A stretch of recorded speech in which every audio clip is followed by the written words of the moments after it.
गुरु प्यारी साध संगत जी, राधा स्वामी जी। गुरु प्यारी साध संगत जी, हम दुनिया के जीव ये सोच लेते हैं कि भाई हमारे से ज़्यादा तो इस दुनिया में दुखी है ही नहीं, हमारे को ही इस दुनिया में दुख है।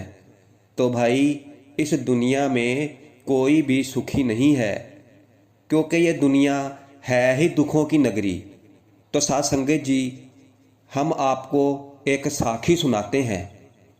एक बार एक बहुत ही ज़्यादा दुखी इंसान अपने गुरु से शिकायत करने के लिए पहुंचा और वो फिर अपने गुरु के पास जाकर बोला कि गुरुजी, मुझे लगता है कि आप मेरा ध्यान नहीं रखते हैं, क्योंकि मैं आपकी सेवा भी तन मन धन से करता हूँ, फिर भी आप मेरा ध्यान नहीं रखते। क्योंकि हर वक्त मेरे आगे पीछे दुख और परेशानियाँ घूमती रहती हैं।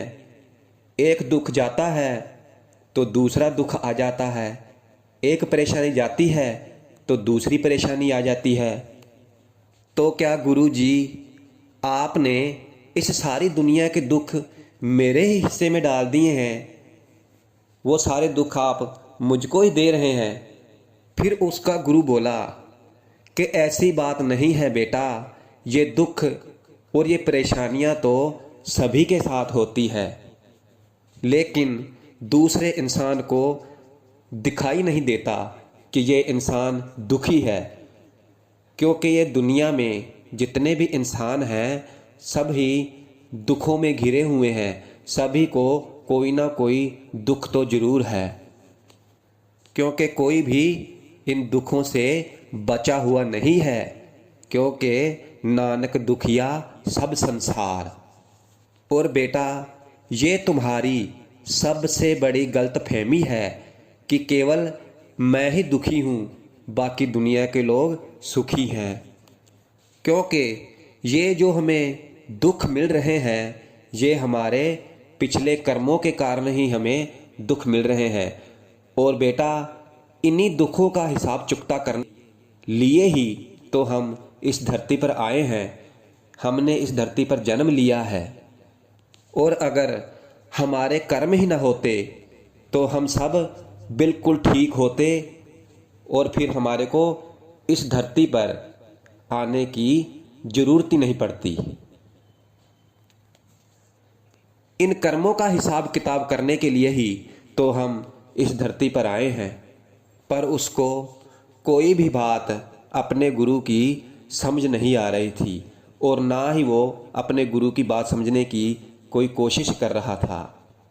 बस वो तो एक ही जिद किए जा रहा था कि गुरुजी, मैं थक चुका हूँ इन दुखों से, अब मुझे सुख चाहिए। और अब वो गुरु हैं, क्योंकि गुरु को तो अपने हर भक्त प्यारे होते हैं। जैसे एक माँ बाप को अपना बच्चा प्यारा होता है, वैसे ही सतगुरु को भी अपने जो भक्त होते हैं वो बहुत ही प्यारे होते हैं। क्योंकि सतगुरु ही हमें माँ बाप जैसे अपने बच्चों को प्यार करते हैं, वैसे ही हमको सतगुरु प्यार करते हैं और सबको एक समान समझते हैं। ये तो हम ही हैं जो उनकर भूल कर बैठे हुए हैं। क्योंकि जो हमारे माता पिता हैं वो तो सिर्फ हमारे को जब तक हमारा इंसानी चोला है तब तक हमारा साथ निभाएंगे, और जो हमारे सतगुरु हैं वो हमारा यहाँ भी साथ निभाएंगे और वहाँ भी हमारा साथ निभाते हैं। और फिर क्या हुआ, वो इंसान अपनी जिद पर अड़ा ही रहा।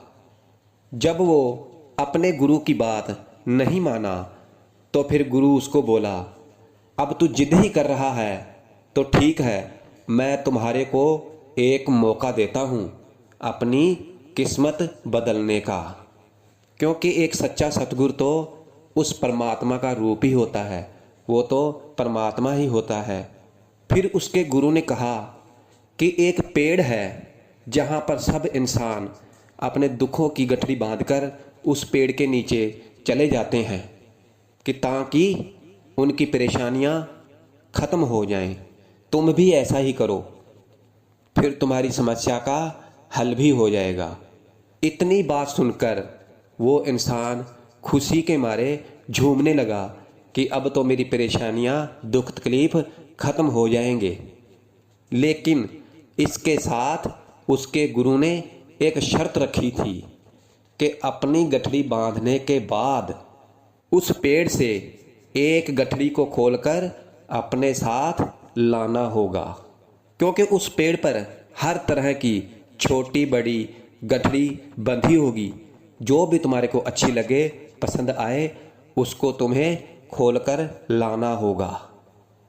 अपने गुरु की ये बात सुनकर उस इंसान को पहले तो कुछ अजीब लगा, लेकिन इस बात को वो भूल गया अपनी खुशी के मारे कि मेरे दुख तकलीफ सब कटे जाएंगे। इस खुशी के मारे उसने अपने गुरु की इस बात पर ज़्यादा ध्यान नहीं दिया। और जब वो इंसान उस पेड़ के नीचे पहुंचा तो क्या देखता है, वहाँ तो सचमुच ही उस पेड़ पर छोटी मोटी बड़ी गठरियाँ बंधी हुई हैं। वहाँ जाकर पहले तो उसने अपनी गठरी बांध दी और बांधकर बहुत ही खुश हुआ कि चलो अब सारे दुख तकलीफ खत्म हो जाएंगे। लेकिन फिर उसको याद आया कि गुरु ने एक शर्त रखी थी कि बदले में एक दूसरी गठरी खोल कर लेके जानी है। फिर उसने देखा कि सबसे छोटी गठरी लेके जाऊं कि सबसे बड़ी गठरी लेकर जाऊं। फिर उसके दिमाग में एक ख्याल आया कि भाई ये तो सभी दुखों की गठरी है। अगर मैं छोटी गठरी ले लेता हूँ और उसके अंदर एक ही दुख इतना ही बड़ा हुआ जो मेरे से सहन ही ना हुआ, तो फिर क्या होगा मेरा? क्योंकि यहाँ जो भी आएगा कोई सुख की गठरी तो बांध के जाएगा नहीं, सभी दुखों की गठरी बांध के जाएंगे। तो फिर उसको बहुत ही चिंता सताने लगी कि ना जाने कौन सी गठरी लेके चला जाऊं और फिर मेरे से वो दुख सहन ही ना हो और फिर सारी जिंदगी पछताना ही पड़े। काफ़ी देर तक उस इंसान के दिमाग में यही चलता रहा कि क्या करूं, क्या ना करूं, गठरी लेकर जाऊं कि ना जाऊं। फिर उसने सच्चे मन से अपने गुरु को पुकारा। और फिर क्या था, जब बच्चा पुकारे तो माँ बाप जैसे आ जाते हैं, वैसे ही उसके गुरु भी वहाँ आ गए। क्योंकि गुरु तो जानी जान थे, उनको तो सब पता होता है। क्योंकि चाहे परेशानी में ही सही, उनको याद करके तो देखो, क्योंकि सतगुरु तो हमेशा हमारे अंग संग ही रहते हैं। बस उनको सच्चे मन से पुकारने की ज़रूरत है। और जैसे ही उसके गुरु आए तो फिर वो भागकर अपने गुरु के पैरों में पड़ गया और रोने लगा और बोला, गुरुजी मुझे सब समझ में आ गया है और मैं समझ गया हूँ कि इस दुनिया के अंदर कोई भी सुखी नहीं है। इस दुनिया में तो केवल दुख ही दुख है। फिर उसको समझ आ गया कि मेरा दुख तो कुछ भी दुख नहीं है, ये तो पूरा पेड़ ही दुखों से भरा हुआ है। मतलब कि पूरी दुनिया ही दुखों से भरी हुई है। क्योंकि अगर सच्चे सतगुरु का साथ है तो वो तो सूली को भी सूल कर देते हैं। वो हमारे पिछले जन्मों के कर्मों को भी इतनी आसानी से काट देते हैं, इतनी आसानी से ख़त्म कर देते हैं कि हमारा दुख भी खुशी में बदल जाता है। इसलिए साथ संगत जी, हमारे को हमारे बाबा जी बहुत ही प्यारे हैं और बाबा जी भी हमको बहुत प्यार करते हैं। वो हमारे माता पिता हैं और जहाँ पर हमारे सतगुरु बाबा जी के पांव पड़ जाएं तो वहाँ तो दुख खत्म हो जाते हैं।